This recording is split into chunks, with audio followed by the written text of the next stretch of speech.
New data reveals that children in preschool are being expelled or suspended at an alarming rate compared to students in kindergarten through 12th grade. In her new book, No Longer Welcome, The Epidemic of Expulsion from Early Childhood Education, Kate Zinsser, an early childhood researcher with the University of Illinois, looks at the practices being used while calling attention to this crisis. Thanks for being with us. Good morning. Good morning. So these numbers seem astonishing. Kids expelled at 3 times the rate from preschool that they are in kindergarten all the way through 12th grade. That's right. Yeah, and people would be alarmed and concerned to hear that we have upwards of 250 kids a day being expelled or suspended from preschools and child cares across our country.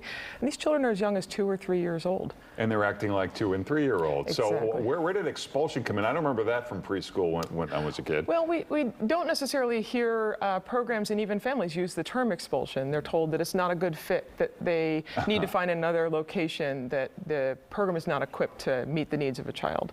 And what are you finding? Is it mostly disciplinary? Is it teachers just don't want to deal with kids who might be a little louder? What is it? Well, when we think at the child level, we hear stories from the hundreds of teachers that I've surveyed and interviewed over the years. Some of them are describing really concerning and scary incidences in their classrooms. Children who are so upset and dysregulated that they're throwing chairs can be really harmful for teachers or other children. But other times it's behaviors that are more what we can consider inconvenient, that a child isn't able to nap during nap time, that they cry a lot at drop off, that they're a little bit more needy than the other children in the classroom. So that makes me wonder if there are enough teachers and well-trained teachers to manage that situation of convenience. Yeah. Is that what you're finding? Yeah, so we can think of expulsion as really being symptomatic of a larger problem in our nation's early childhood system. It's underfunded, it's undervalued, it's disrespected. We have teachers who are incredible professionals, but they're incredibly stressed and exhausted. Almost 1 out of every 2 child care providers in our country qualifies for some form of public assistance. So completely underpaid. Underpaid and undervalued, yeah. And are you seeing any type of a trend in the children that are expelled, either with gender, race, or whether they have any IEPs, anything like that? Yeah, so similar to what we were just seeing in the elementary and secondary data, we see disproportionality in who's asked to leave.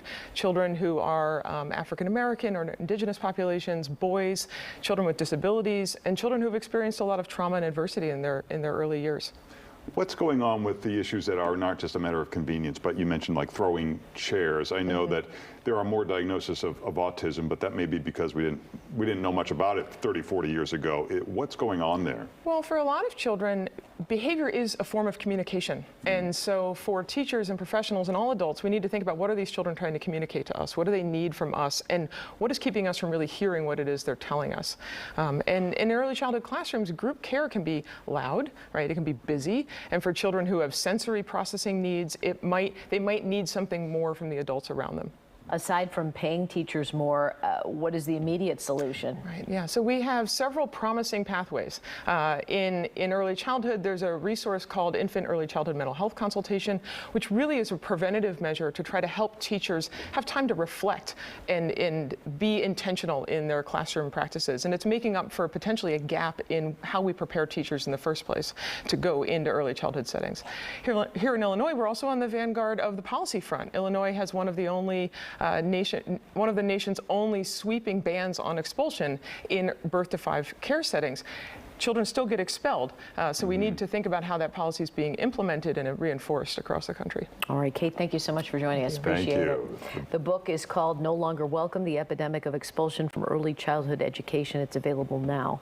And for more information, you can see all the social medias and setlab.com is where you can find it. Thanks, Kate. Thank you.